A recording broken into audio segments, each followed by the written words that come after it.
গেছে রে আল্লাহ, এমন একটি মুহূর্তে আমরা তোমার শাহী দরবারে হাত বাড়িয়েছি।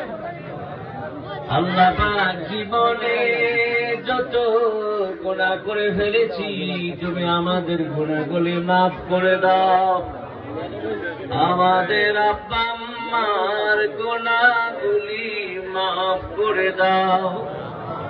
দাদা দাদি আল্লাহ পাক কাজ করে এই হাসির গলার জমিনের নিচে অন্ধকার কবরে যত মানুষ শুয়ে রয়েছে আল্লাহ তাদের কবরগুলি জান্নাতের বাগান বানায়।